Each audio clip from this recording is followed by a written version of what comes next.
we're in a situation where we don't know exactly what the data are telling us. So we're kind of trying to get our arms around understanding what the numbers look like. And then we don't definitely know if the numbers are down, why.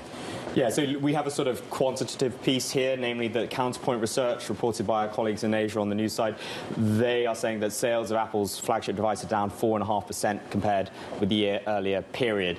Now, that is unit sales, not necessarily revenue. So if the mix is towards the higher end, that may not necessarily be catastrophic for Apple's earnings. We have seen a slowing of sales in China. It's not really dropped significantly, but if you look at trailing 12-month sales, there has certainly been a flattening. The key question is whether this is to do with a sort of resurgence of Chinese nationalism and a real gusto going behind Huawei's new headline device, which may not be able to maybe able to manufacture that many units, but is that something that's taking chunks out of Apple? Or secondly, is it just the Chinese economy? And if it's just the Chinese economy, then if that economy recovers, Apple will recover too.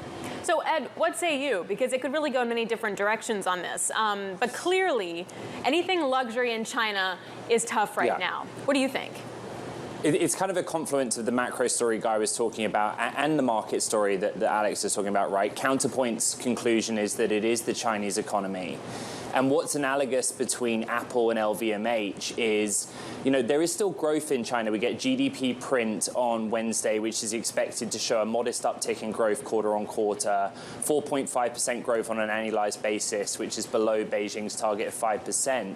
But the stories within that are the markets where your iPhone buyers are the same as those shopping LVMH or going over to Hong Kong and shopping Hermes, right? Which is youth unemployment is still very high in China. There has been a psychological shift in the younger Chinese consumer from buying luxury goods to spending on experiences, just like we see here in North America and in Europe.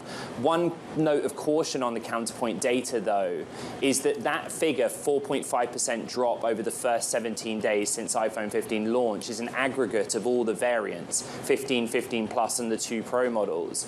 And historically, Chinese buyers have been driven by technology upgrades, which the Pro and Pro Max tend to have, raising ASPs and revenues, even as Alex points out, if unit sales fall or plateau off.